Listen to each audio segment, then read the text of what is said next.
menuju pencapaian yang luar biasa. Kita mulai portofolio niki. Nah, niki prolognya nih. Kita perkenalkan sedikit macam lagi dadanya sarang salit yang pakai bahasa Indonesia saja PT Roda Gila Jaya Agro bermimpi mewujudkan perkebunan buah premium dalam skala industri dengan membangun perencanaan dan menyelenggarakan teknis budidaya hingga mempersiapkan hilirisasi hasil produksi. Asungkara itu memang bagian yang sangat integral yang kita bangun, dan Asungkara perencanaan dan teknis kegiatannya sudah kita jalankan kirang langkung sudah 5 bulan. Ekspektasi kita dalam 5 bulan ini sebenarnya hanya 200 hektar Bapak Ibu. Tapi pencapaiannya ternyata jauh dari ekspektasi tersebut. Bukan jauh tidak tercapai, justru hampir 4 kali lipat. Saat niki sudah menjelang 800 hektar semua yang sudah ditanam. Dan jujur itu kami sampaikan 800 hektar pencapaian itu modal kita nekat sebenarnya. Modal kita nekat. Tapi satu yang ingat, kenekatan itu kita bangun dengan cara apa? Dengan cara berkomunitas. Jadi ketika kita para petani bersatu padu, maka itu menghasilkan apa? Menghasilkan kekuatan, dan itu modal kita. Itu jauh lebih besar. PT Roda Gila menjalin kemitraan dengan petani yang selama ini begitu marginal dan tertinggal, menggandeng investor untuk mendukung pembiayaan budidaya serta bekerja sama dengan akademisi dan praktisi pertanian. Yang pertama, menjalin kemitraan. Kita tidak pernah ingin menguasai aset-aset milik petani, justru kita bekerja sama bagaimana caranya aset petani dalam bentuk lahan dan tenaga kerja bisa menjadi lebih produktif lagi, bukan menguasai. Kalau korporat di luar mungkin akan menguasai, mencaplok lahannya dengan sewa atau kontrak, kemudian mempekerjakan petaninya sebagai buruh. Kita tidak, kita menjadikan petani sebagai mitra usaha kita. Petani harus naik kelas, itu prinsip kami. Dalam hal niki tentang kemitraan niki, kemudian juga selain dengan petani, dengan siapa? Investor. Jadi visi kita dalam hal niki adalah bagaimana kita menyelesaikan masalah-masalah yang selama ini dimiliki oleh petani yang tertindas karena tidak punya modal, akhirnya tidak bisa berbudidaya, yang lahannya akhirnya mangkrak, asetnya tidak produktif. Nah, ini yang kita ketemukan dengan investor. Kita tahu bersama bahwa petani adalah pertanian adalah satu-satunya bidang kehidupan yang bisa menjamin berlangsungnya kehidupan umat manusia di seluruh dunia. Siapa yang bisa menciptakan hasil produksi bahan pangan selain petani? Tapi masalahnya betapa petani itu menjadi bagian yang begitu rendah dalam level-level kehidupan masyarakat kita. Selalu ada di posisi paling marginal. Mungkin bagi wenten perangkat desa barangkali jero mekel aturin dia calon-calon penerima BLT di desa itu rata-rata latar belakangnya napi jero mekel. Calon-calon penerima BLT rata-rata latar belakangnya adalah buruh dan petani. Tapi petani yang selama ini menjamin kehidupan umat manusia di seluruh dunia ada di sini.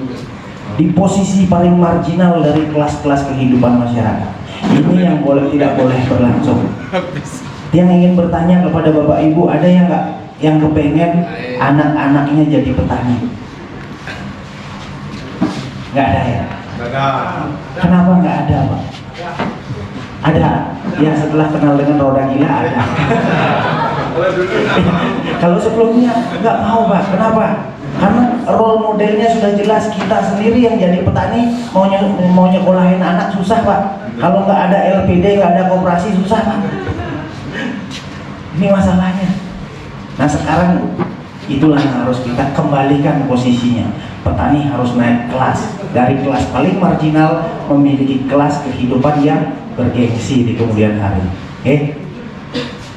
PT Roda Gila fokus mengajak petani untuk berbudidaya tanaman buah premium yang memiliki nilai keekonomian terbaik, jangkauan pasar global, investasi jangka panjang, serta penanganan teknis budidaya berbasis zero waste system. Ini mutlak, Pak. Ini harga mati, nggak boleh ditawar-tawar.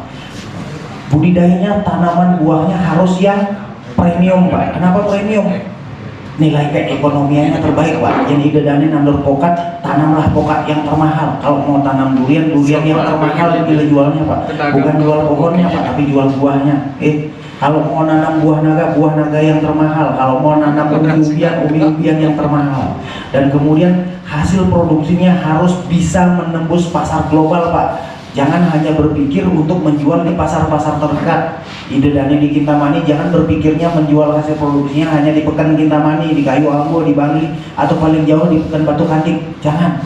Kita harus berani memikirkan pasar global. Tindakan kita lokal tapi berpikirnya internasional. Pak, dan kemudian syarat untuk bisa menembus pasar global itu apa? Pertanian berbasis zero waste system, Pak, yang ramah lingkungan. Kenapa? Untuk menjamin keamanan bahan pangan bagi konsumen yang akan membeli produk-produk kita. Ketika itu kita lengkapi, laku nggak barang kita, Pak? Yakin. Nah ini prolognya dari kami. Selanjutnya misi-misi yang pikir sudah cukup sering dengar ya, tapi yang review lagi.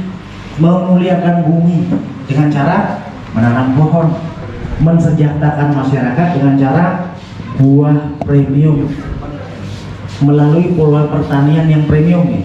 Kemudian berlandaskan economic sharing. Economic sharing ini kenapa, Pak? Bahasa di undang-undangnya economic sharing itu adalah gotong royong, Pak. Kemudian misinya budidaya produk pertanian premium, membangun skemanya harus dari hulu ke hilir, Pak. Jangan kita hanya memikirkan hulunya saja, ngajak petani menanam, tapi hilirnya kita tidak pikirkan sehingga di kemudian hari petani kelimpungan mau menjual hasil produksinya kemana. Dan selebihnya, ini yang terakhir, bergerak bersama menuju 10 juta pohon sebenarnya di tahun 2025. Ini sebenarnya terpaksa harus saya revisi, Pak. Visi misi kami 6 bulan yang lalu bersama Pak Jero itu hanya 1 juta pohon di 2025. Hanya 1 juta pohon. Jadi saking pergerakannya begitu masif, kita revisi, Pak, jadi 10 juta pohon. Tapi nggak tahu, mungkin bisa jadi tahun depan itu jadi 100 juta pohon, tergantung idedani. Jadi kita tumbuh terus, Pak. Nah, selanjutnya niki strateginya ya. Strateginya niki juga sudah sangat kunci, Pak, sangat terkunci. Cerdas dalam pemilihan varietas. Sekali lagi varietasnya premium. Target marketnya lokal, nasional, dan global. Semua lapisan market harus kita bisa tembus, Pak. Harus kita bisa jaring. Jangan sampai supermarket yang ada di Denpasar, Surabaya, Jakarta itu diisi oleh petani luar, Pak. Idedane yang harus ngisi, Pak. Kalau ada alpukat khas dijual di situ harus dipetik dari kebunnya idedane. Kalau ada durian musangking jangan sampai ke petani Malaysia yang ngisi, Pak. Harus idedane yang ngisi. Caranya apa? Kita buat dulu produksinya. Kemudian jaminan kontinuitas suplai. Kontinuitas artinya kita harus selalu punya produk, Pak, karena ini pasar premium. Pasar premium itu berlakunya profesional, Pak. Kita MOU, kapan mereka minta barang kita harus punya. Ini masalahnya. Nah kalau kita nanamnya cuma 10 hektar 20 hektar, Pak, nggak sanggup kita. Jadi caranya gimana, Pak? Kita harus nanam uling sisin pasir gede muncul gunung, Pak. Dan di berbagai pulau Jawa, Bali, Lombok kita penuhi dengan produk premium sehingga kontinuitas supply itu bisa kita isi.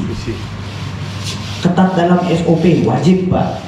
Kemudian SDM-nya harus diedukasi terus Pak, dan harus profesional. Jadi jangan pernah lelah berkata untuk belajar Pak. Dan ekspansi pengembangan budidaya harus masif Pak. Harus masif. Siap nggak masif bersama-sama? Siap. Siapnya lemah gemulai. Siap. Nah, ini terkait tentang legalitas perusahaan kita. Ini SK Kemenkumhamnya pendirian PT Roda Gila. Ini diterbitkan bulan September 2021. September sekarang Maret. Jadi umur kita baru 6 bulan, Pak. Baru auton ya nak baling orang gitu. Tapi larinya kenceng banget nih gitu. Pertanyaannya, kenapa Roda Gila? Roda Gila menawarkan solusi, Pak, membangun harapan, berbagi kesempatan. Solusi, kenapa solusi? Karena dunia industri pertanian kita selama ini ternyata penuh masalah, ya kan? Jadi kita tawarkan solusinya apa? Kemudian membangun harapan, kita berikan harapan kepada petani, Pak, dengan cara apa? Berbudidaya tanam-tanam premium tersebut. Dan yang terakhir, berbagi kesempatan. Kesempatan untuk berbudidaya bersama-sama ini kita bagi kepada semua pihak yang bersedia, yang mau. Salah satunya Idedane. Idedane ini boleh dibilang di ring satunya, Pak.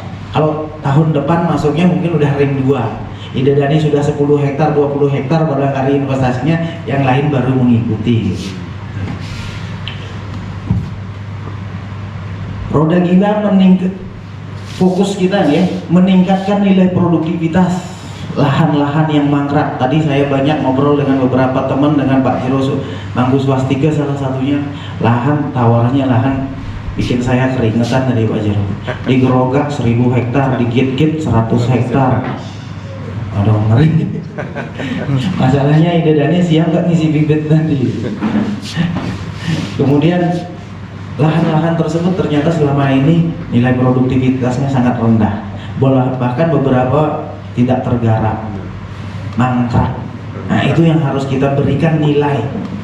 Caranya meningkatkan value-nya gimana? Tanami, pakai berbudidaya.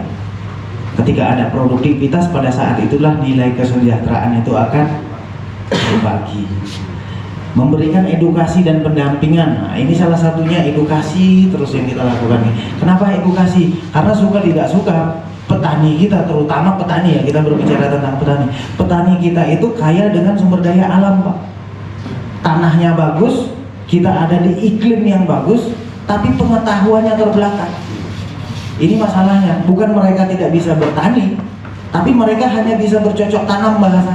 Bahasanya saya ini hanya bisa bercocok tanam, Pak, bukan berbudidaya. Sangat berbeda. Kalau bercocok tanam, apa nih cocok tuh tanam, Pak. Tuh kalau bercocok tanam, ya kan? Makanya banyak semeton kita, saudara kita punya lahan 1 hektar, semua ada, Pak, macam tos herba di sini. Busung pangsing meli, nyoh bulanannya, ya kan? Semua ada lah di situ. Base bulanan, pangsing meli gitu. Itu bercocok tanam. Tapi ketika kita mau mengajak berbudidaya, ada budi yang harus dibudayakan, Pak. Bukan si budi, ya, budi, rasa. Jadi lahan itu bagaimana kita berikan cinta dulu, pakai berdaya guna, dan melibatkan logika dan pengetahuan. Makanya pentingnya edukasi di sini. Kita buka paradigmanya petani tentang apa visi kita membangun industri pertanian. Dan seterusnya economic sharing juga menjamin pemasaran, kan. Selanjutnya PT Roda Gila Jaya Agro ini kebetulan hari ini ada foundernya di sini, Pak Slamet. Tepuk tangan dulu ya, Pak Slamet. Tanpa Pak Slamet sebenarnya visi Roda Gila ini tidak selamat. Belum. Ya, betul, tidak selamat. Ya. Jadi karena Pak selamat lah, petani harus selamat. Ya. Nah, PT Roda Gila Jaya Agro, bahasa kita agak ekstrim sedikit, Pak. Revolusi. Ya. Revolusi dalam industri pertanian nasional. Ketika kita berbicara revolusi, Pak, ada pengorbanan di dalamnya. Betul. Nih. Roda waktu berputar begitu cepat dan selama sekian tahun berlangsung, dunia pertanian nasional belum berhasil menjadi pilar bagi tumbuhnya kesejahteraan petani. Betul tidak Pak? Betul. Betul. Kalaupun ada yang sejahtera hanya segelintir saja, tapi sebagian besar kiri semua. Miskin. Perubahan terjadi, tapi bagaimana petani beradaptasi? Kita belum pernah melihat petani itu beradaptasi secara masif. Di Kintamani beberapa tahun yang lalu, misalnya di desanya Pak Nyoman Gune di Bayung Gede, saya tahu betul petani di sana ukurannya adalah isi perut saya Pak. Tapi begitu mereka beradaptasi dan berubah mengikuti perkembangan Pak dengan menanam jeruk, sekarang jadi jutawan semua rata-rata. Tapi bagaimana pola pikir petani secara umum kita ubah untuk beradaptasi, mau dan bersedia kita ajak berbudidaya tanaman premium. Edukasi. Ya. Pertanian tidak bisa hanya jadi jargon. Nah, masalahnya petani selama ini hanya jadi korban Politik. PHP, Pak. Ya kan? Betul nggak? Betul Pak. Dikasih baju warna kuning, warna merah, warna biru, sudah merdeka. Iya. Tangan merdeka. Besoknya habis milih kiri lagi. Petani harus naik kelas Pak. Betul. Nggak boleh jadi dari petani jadi golongan proletar. Betul. Nggak boleh. Petani nggak boleh terus-terusan jadi bangsa marginal Pak. Nggak boleh. Kenapa? Petani harus kaya Pak. Betul. Petani harus sukses. Kenapa Pak? Kita tidak mau lahan-lahan kita di kemudian hari mangkrak gara-gara anak-anak kita yang muda-muda sekarang, yang remaja-remaja yang seusia Gustu ini, ya, kerjanya milih kemana Pak? Jadi buruh jadi TKI ke luar negeri. Di sana juga diajak berkebun Pak. Betul. Dikirim ke Jepang, di sana sampai di Jepang mau celeng masih Pak. Betul, ya. Ini realitas. Di sana memang mereka bisa dinafkahi besar Pak. Benar. Kenapa? Karena mereka memikirkan pasar premium, sementara di sini kita mikirinnya apa? Pasar Bangli paling jauh. Pasar becek. Pasar Bangli, pasar gila itu. Betul. Betul. Ini masalahnya. Jadi kita ajak sekarang pertanian kita bangunkan, kita bangkitkan, sehingga kita bisa menjamin kepada anak-anak muda kita ketika mereka bertani, mereka akan memiliki masa depan yang luas, yang cerah. Jadi petani harus naik kelas, harga mati. Dan dibutuhkan ide-ide gila, aksi-aksi gila, dan keberpihakan yang nyata terhadap petani. Ide-ide gilanya apa Pak? Ini. Aksi-aksi gilanya apa? Kita lakoni bersama Pak. Siap gila? Siap. Bersama roda gila, petani harus naik kelas. Siap? Siap. Program kerjanya Pak, ini edukasi. Edukasi terus terang yang selama ini baru beberapa ya. Dan kenapa kemudian pola-pola ini harus kami gelindingkan, terus kami informasikan berulang-ulang. Ya mungkin beberapa di antara mungkin Pak Komang Edi mungkin udah bosan kalau dengar saya jelaskan ini, tapi kenapa harus saya ulang-ulang terus Pak? Biar Pak Komang Edi pun sama energinya untuk menyampaikan informasi ini kepada masyarakat dan kepada petani menggelinding Pak. Jadi tidak hanya mengandalkan Pak Slamet, saya atau Pak Jero dan yang lain-lain korab-korab yang sudah Pak. Enggak, kita semua Pak. Bahkan mungkin bapak-bapak, ibu-ibu yang dari BPD pun di kemudian hari Pak, kalau ketemu nasabah yang latar belakangnya adalah petani Pak, kirim ke sini Pak biar gila bersama-sama. Ya, betul. Betul. Kemudian kita membangun sentra pembibitan secara mandiri Pak. Dan Asungkara kita juga ketemu investor-investor gila Pak. Iya. Dan siap-siap gila Pak. Jadi bikin bibitnya kalau tahun lalu kita rencanakan 1 juta Pak. Tahun lalu ya, akhir tahun lalu kita rencanakan 1 juta bibit. Februari kemarin kita jadikan 2 juta bibit. Nah Maret ini Pak, rencana kita sudah berkembang jadi 6 juta bibit. Nah itulah gila Pak. Pengembangan lahan budidaya. Tahun lalu kami masih ingin berfokus membangun Bali Pak. Kita fokus bangun Bali dulu, nggak usah kemana-mana. Tapi pengembangan lahan budidayanya sekarang seperti apa Pak? Kami juga orang yang tidak tegaan Pak, pengennya nggak nyeberang dulu. Tapi karena di Lombok teriak-teriak, terpaksa besok kami harus ke Lombok. Karena di Jawa Timur teriak-teriak, kemarin terpaksa kita ke Jawa Timur. Bahkan sampai ke Jawa Tengah dan Jawa Barat Pak. Tawaran lahannya juga nggak main-main Pak, nggak main-main. Di sini 1000 hektar, di situ 1000 hektar, 2000 hektar, bahkan sampai puluhan ribu hektar pun ada. Sebab ketika kita semangat menggelindingkan ini dan kemudian ini viral Pak secara nasional, mereka juga teriak-teriak, jadikan kami mitra roda gila Pak. Ternyata mereka kangen kegilaan sebenarnya.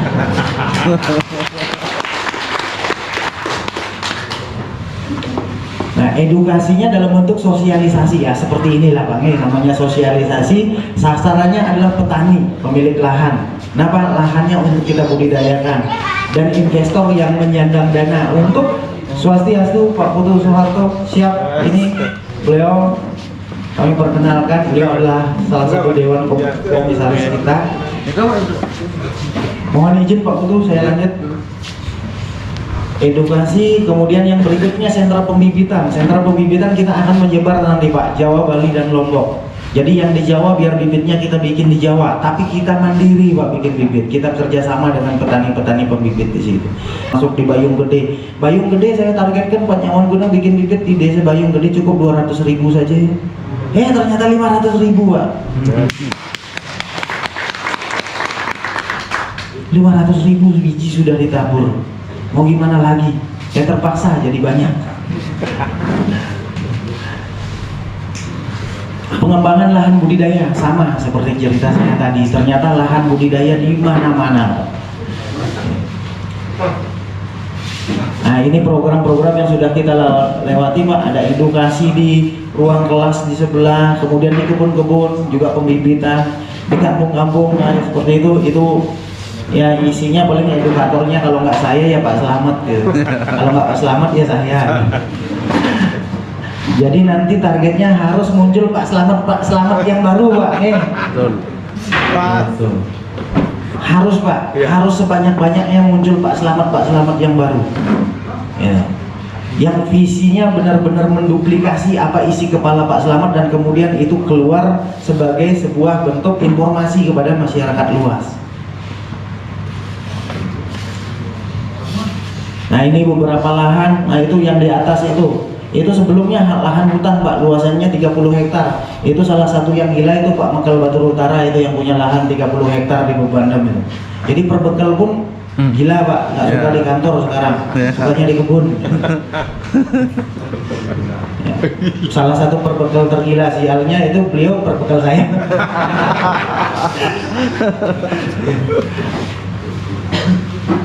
Nah, ini yang ingin kita sampaikan Pak, menuju infinity.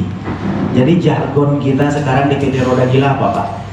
Infinity. Nah, logonya gini Pak, jadi nanti bapak-bapak, ibu-ibu kalau mau foto di bersama Roda Gila, nah gayanya gini nih, boleh lah. Ya. Infinity, apa artinya infinity Pak? Tanpa batas. Infinity artinya tanpa batas. Tanpa batas. Kita bisa nggak menempuh? Yang namanya tanpa batas ya nggak kelihatan batasnya di mana. Ya tergantung sebagaimana gila aksi kita. Apa itu infinity? Menuju infinity ya, ini kerja keras hasilnya Pas. Kalau kerja keras, tempo hari ya beberapa tahun yang lalu jangan kerja keras Pak, harus kerja cerdas. Ternyata kerja cerdas hasilnya Puas. Boleh puas, tapi yang terpenting Pak, Kerja ikhlas. kerja ikhlas. Ketika kita ikhlas melibatkan hati kita dalam setiap aktivitas kita, hasilnya infinity, tanpa batas. Jadi siap kerja ikhlas. Nah, ikhlas itu apa Pak? Ikhlas pada semesta Pak, pada alam. Jangan biarkan lahan-lahan mangkrak kekeringan. Isi dengan bibit-bibit yang baik Pak. Ikhlas pada sesama dengan berbagi bibit Pak. Bapak-bapak yang punya bibit, punya dana lebih, punya uang lebih, silahkan Pak berbagi bibit kepada sesama Pak, kepada petani. Jangan biarkan petani itu tidak bisa berbudidaya hanya karena nggak punya bibit, nggak punya uang untuk beli bibit. Berbagi Pak. Yang punya uang bisa uangnya dipakai beli bibit, yang sudah bikin bibit bisa bibitnya dibagi pada petani. Ikhlas merawat tanaman dengan perlakuan terbaik. Dan tanaman Pak, ketika sudah masuk kebun Pak, ikhlas Pak, sayangi, rawat. Jangan berhenti kita jadi petani ngelahin Pak. Saya banyak ketemu teman-teman petani yang punya, terutama kalau kita berbicara tentang alpukat ya, alpukat yang lokalan yang ada di Bali secara umum Pak. Itu tanaman-tanaman yang sebenarnya Itu udah normal. ya nasibnya gitu. Nasibnya jadi pohon alpukat ya. Dia dilempar bijinya karena ya kita namanya hidup di tanah surga Pak. Benar ya, tanah surga kan, itu lagunya Ebit Giade kalau nggak salah. Tanah kita tanah surga, tongkat kayu dan batu jadi tanaman, benar nggak Pak? Tapi masalahnya petaninya kiri semua di tanah surga gitu kan. Biji alpukat Bapak tinggal lempar aja sesuka hati Pak. Tunggu 3 bulan, tumbuh nggak? Tumbuh. Lihat dalam waktu 5 tahun besar nggak? Besar. Berbuah nggak? Berbuah. Saya sering tanya sama petani, pernah dipupuk nggak? Tidak pernah. Pernah disemprot, diobati? Tidak. Kalau berbunga dijual nggak buahnya Pak? Jual.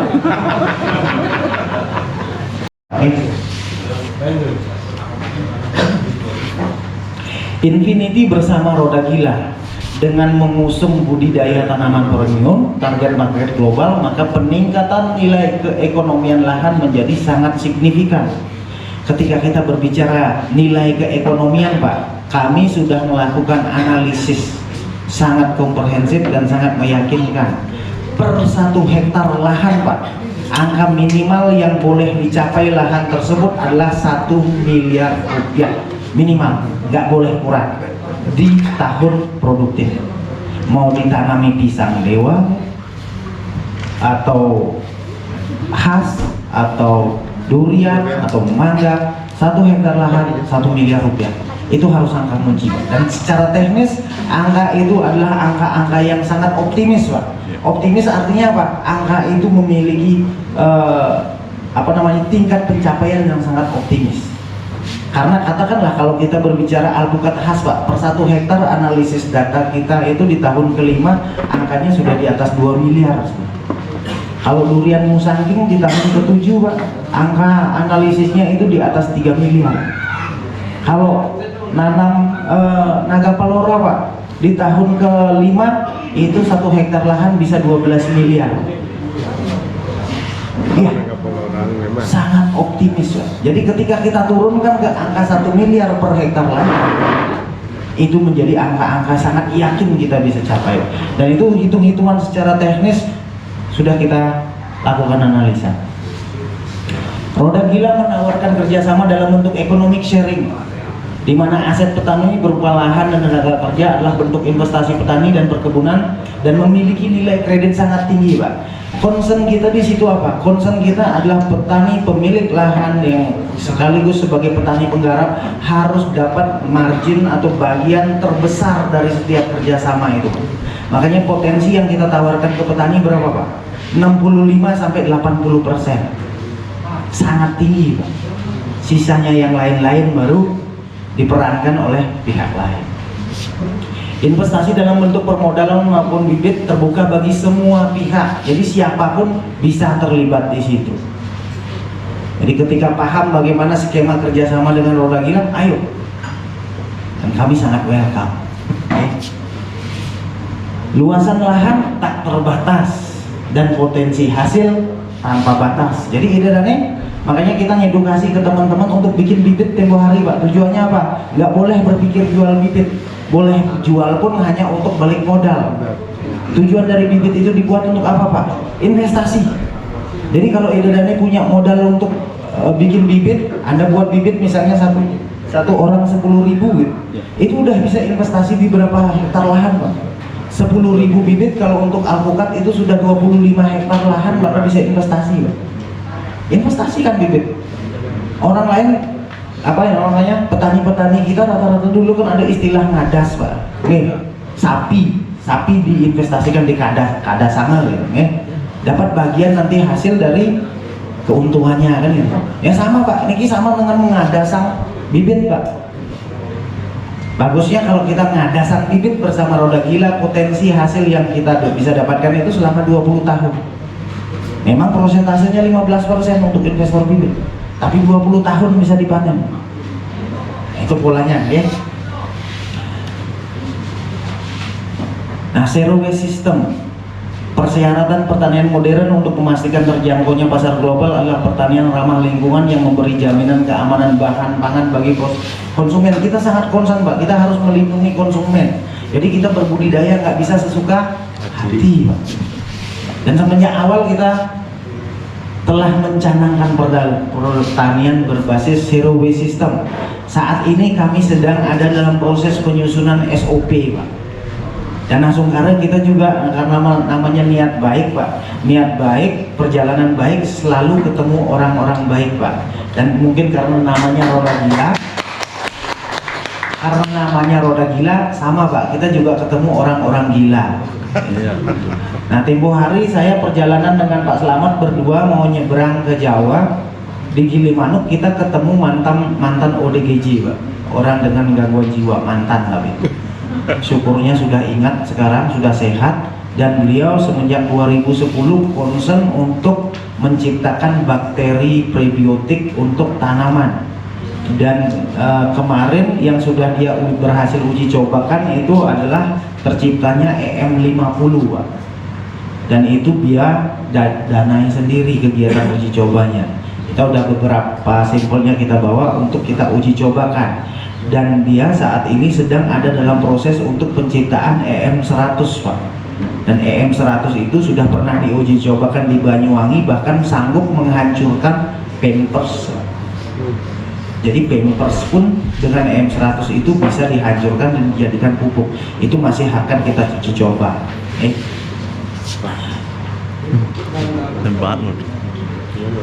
Dan selanjutnya SOP itu diaplikasikan, diawasi melalui perangkat sistem kerja yang terstruktur. Kita punya perangkat sistem kerja yang terstruktur, Pak. Jadi ada struktur-strukturnya.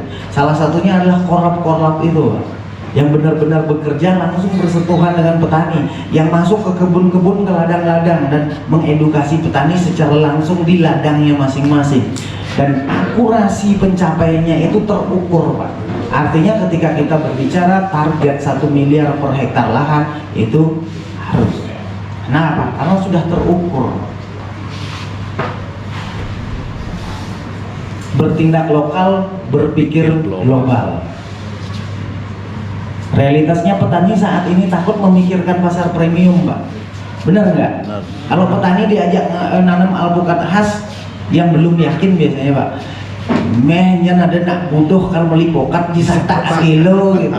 Itu pertanyaan. Ya. Nak butuh hijau muli duren nak bungkul leji 500. Benar nggak, Pak? Benar. Ya nggak yakin. Kenapa? Karena mindset mereka, pikiran mereka, daya jangkaunya adalah pasar terdekat. Bukan pasar premium, bukan pasar global. Sementara ketika mereka yang punya lahan 1 hektar disuruh jual buahnya ke supermarket, gimana? Nggak mungkin. Mereka bawa carry pickup, bawa buah, mau jual buah ke supermarket, dicegat satpam mereka. Karena syarat untuk bisa masuk pasar profesional adalah MOU, perjanjian. Jadi nggak bisa petani ujuk-ujuk bawa barang jualan ke supermarket, nggak bisa. Atau mau nawarkan ekspor sendiri ke Cina, jalan ke Cina sih nggak mau. Ini realitas. Makanya harus ada pihak yang menjadi mediator, penghubung antara petani dengan produksinya dan pasar dengan kemampuan distribusinya. Dampaknya ya, karena fasilitator itu tidak ada selama ini, ya pilihannya petani adalah tanam yang bisa mereka jual secara langsung. Apa? Yang murah-murah, pokat lokalan, mentegaan, duren lokalan, Pak. Aneh bungkul aja 10.000, 20.000. Makanya ketika kami sering sekali bercerita, Pak, untuk membuka paradigma petani, seperti gimana? Durian lokalan dipanen 1 keri duitnya 1 juta. Durian kane dipanen 2 keranjang duitnya 1 juta. Durian musangking dipanen 2 biji duitnya 1 juta. Pilih mana? Gitu. Jadi waktunya paradigma tersebut kita rubah bersama-sama, Bapak Ibu. Kita harus bangga berbudidaya di tanah sendiri, harus bangga. Dan selanjutnya kita jangkau pasar global bersama-sama. di mana hasil produksi pertanian kita dihargai dengan nilai yang tinggi. Nah, cluster premium ini pilihan varietas menentukan pertumbuhan nilai. Apa saja cluster premium itu, Pak? Syarat-syarat tanaman yang akan kita budidayakan, Pak. Pertama, terbaik dalam hal rasa. Ya, kalau tanam, ya kadang-kadang masalahnya kita belum tahu rasanya, Pak. Kalau belum mencoba, ya kan? Jadi harus mencoba. Nanti kita review bersama-sama satu persatu, Pak. Terbaik dalam hal rasa. Kalau saya berbicara alpukat sudah jelas khas atau kelasnya, Pak. Kemudian kalau berbicara durian, musangking, Pak. Waduh, ngiler memang, Pak. Belum pernah coba, Pak. Ya, ada yang sudah pernah coba musangking? Ya nggak adil sih, Pak. Saya harus angkat tangan sendiri tuh, Pak. Karena memang di Indonesia ini masih langka, Pak. Kalaupun mau beli ya harus ke supermarket dan harganya kurang ajar memang. Ya, kurang lebih segitu, Pak. 200-an sekilo, 250-an sekilo. Jadi sebiji 500-an, ya kurang ajar memang. Tapi cocok, Pak, sama rasanya. Ya. Nah, syarat yang kedua memiliki harga jual tinggi. Ya, harga jualnya harus tertinggi di kelasnya, Pak. Kalau durian ya durian termahal yang harus kita tanam, Pak. Jangan tanam durian yang nomor 2 atau nomor 3, enggak lah. Yang termahal jual kita buat. Nah, ini musangkingnya, Pak. Cuma poinnya dapat 1 biji. Nah, nanti cukup reviewnya kita buka bersama, cium-cium baunya aja dulu.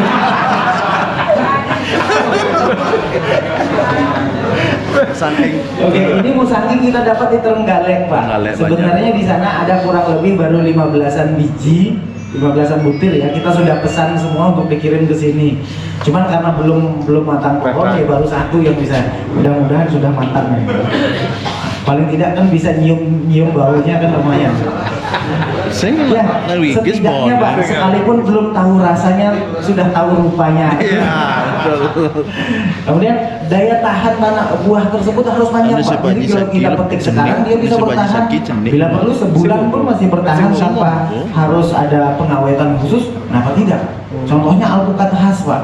Kita petik dengan kematangan 80%, 30 hari pun dia masih bisa tahan sampai untuk bisa dikonsumsi kembali. Jadi kita pilih tanaman seperti itu, tujuannya apa? Hasil produksi kita bisa kita kirim ke berbagai negara, sekalipun dengan perjalanan distribusi yang panjang, tidak sampai busuk di jalan. Kemudian barang yang kita produksi tersebut juga harus menjadi kebutuhan masyarakat global, Pak. Masyarakat global, masyarakat internasional. Ya sudah, kalau kita berbicara tentang superfood, misalnya alpukat ataupun pisang, itu sudah kebutuhan masyarakat global.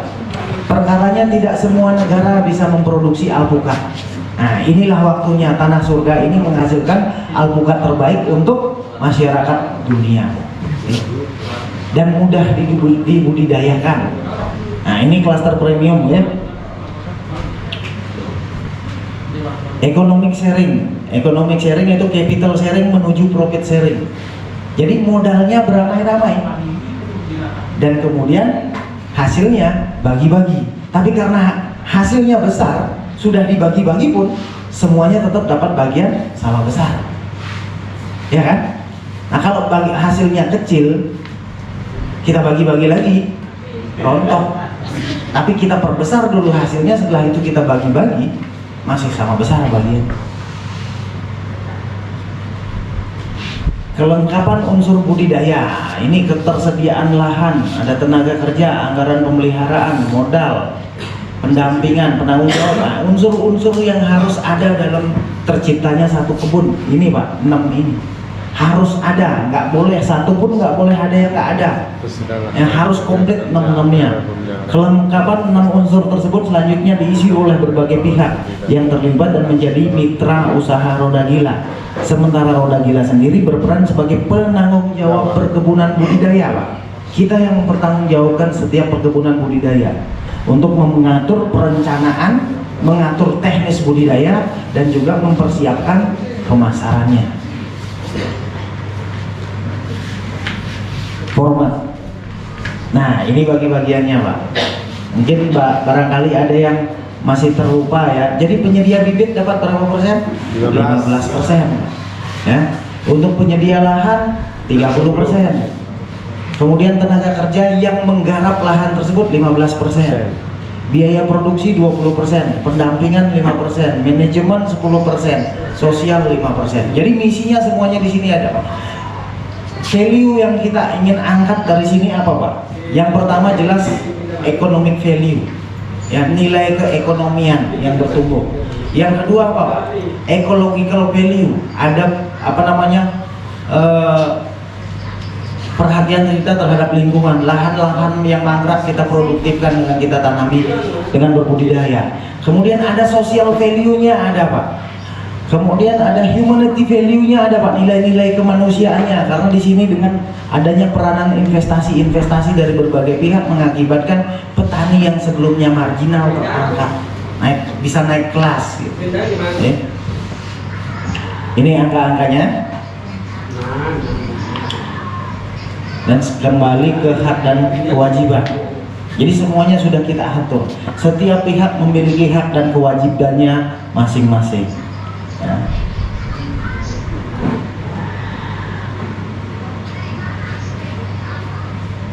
Petani penggarap,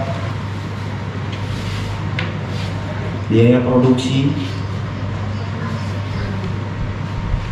pendampingan, manajemen, dan sosial. Periode kerjasama 20-30 tahun.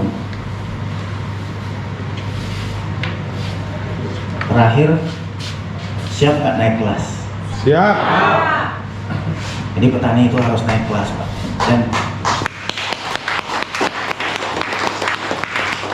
Dan yang menjaminnya harus kita bersama-sama, Pak. Sekali lagi, hanya kebersamaan yang bisa menciptakan bargaining power ini.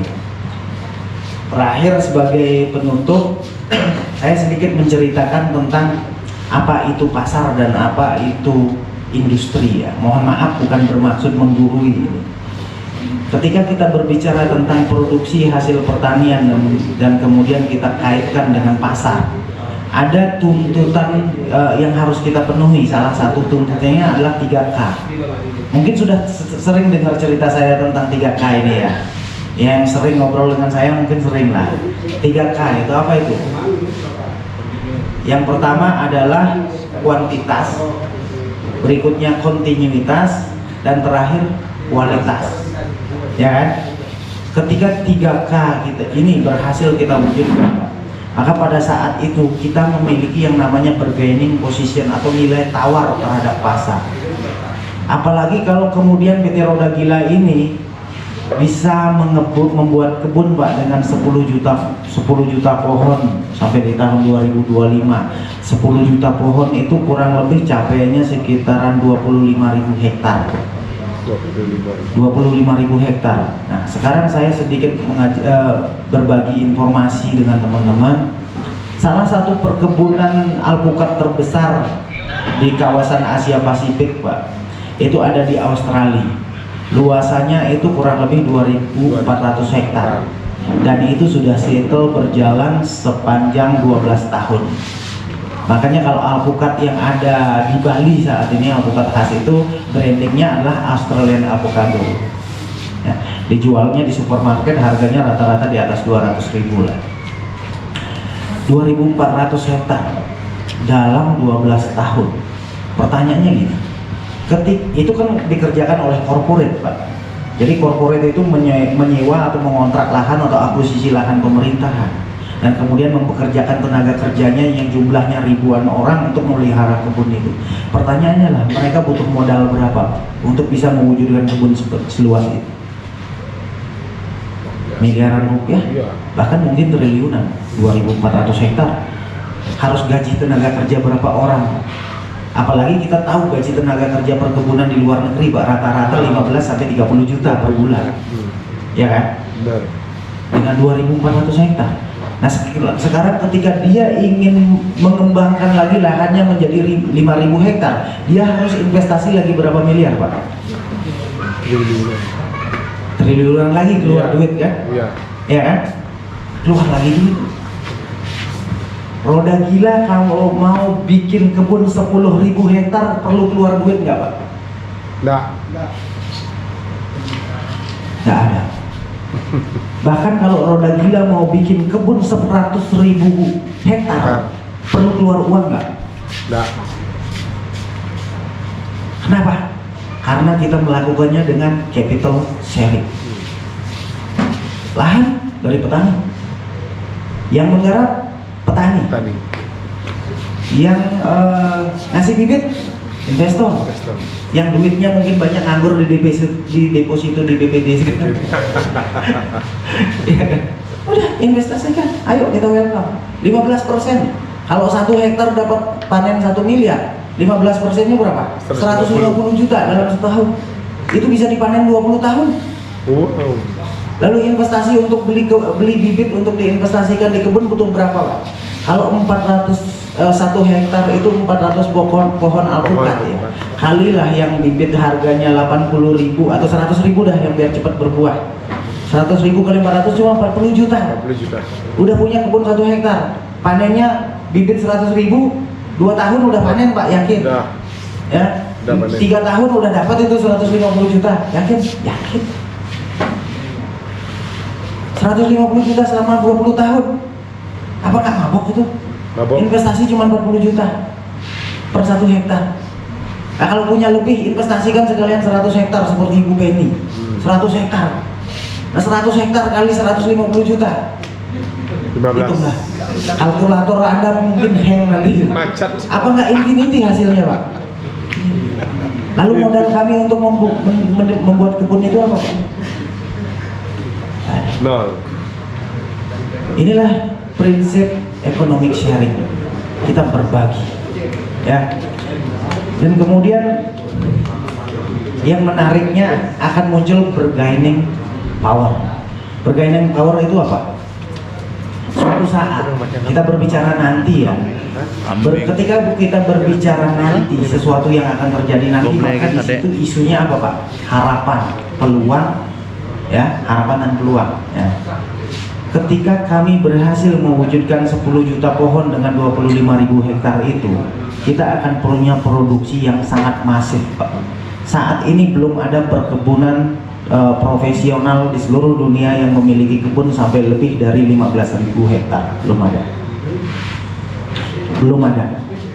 Terbanyak itu di Meksiko, kurang lebih sekitar 8.000-an hektar. Ya, itu alpukat khas juga. Ya, kecuali kalau yang di daerah Kalimantan itu yang sawit Pak ya, ini kita beda produksi gitu ya, beda produksi. Dengan produksi sebegitu masif, apa yang terjadi dengan Roda Gila Pak? Semua pedagang di seluruh dunia akan datang pada kita untuk beli barang. Percaya nggak? Karena yang namanya prinsip pedagang itu di mana-mana sama. Di mana-mana sama. Di mana ada barang, di situ kita belanja. Di mana barangnya nggak habis-habis, di situ kita belanja berulang-ulang. Di mana barangnya kualitasnya selalu terjaga, kita bikin perjanjian kerjasama. Itu prinsip dagang. Pedagang di mana-mana perilakunya sama. Makanya yang harus dipastikan di Roda Gila adalah Anda punya produk sebanyak-banyaknya Pak. Titik. Anda punya kontinuitas supply, setiap minggu Anda bisa panen di mana-mana Pak. Titik. Dan yang ketiga Pak, jaga kualitasnya. Korlap harus turun ke kebun-kebun, bersaudara dengan semua petani Pak. Bersaudara Pak, bukan hanya bermitra. Bersaudara, peluk, rasakan keringat mereka yang merawat kebun-kebun kita Pak. Maka pada saat itu Anda akan menciptakan yang ketiga Pak, kualitas. Ketika 3K itu kita dapatkan, maka percaya tidak percaya, suka tidak suka, PT Roda Gila yang bermitra bermitra dengan seluruh petani di Nusantara akan menjadi penguasa produk buah premium terbesar di dunia. Semua ini berawal dari mimpi Pak. Jadi kalau kita tidak berani bermimpi, maka itu omong kosong namanya, kan gitu. Tapi ketika kita berani bermimpi, maka kita harus berani beraksi. Ya, Mimpi boleh besar, aksi harus jauh lebih besar, tindakan harus jauh lebih besar. Benar. Oke, Benar. mungkin itu yang bisa yang sharing dengan Bapak Ibu hari ini. Mudah-mudahan bermanfaat, mudah-mudahan bisa menggali lagi semangatnya, dan setidak-tidaknya kita pulang dari sini nanti siap untuk benar-benar gila. Nah, Ya, oke, Kirang Langkung Tiang menyampaikan informasi ini, yang mohon maaf sebesar-besarnya, sama seperti atas kehadiran Bapak Ibu, teman-teman semuanya di tempat ini pada hari ini. Kami mengucapkan terima kasih, kurang dan lebih kami menyambut kehadirannya, mohon maaf yang sebesar-besarnya. Terus semua.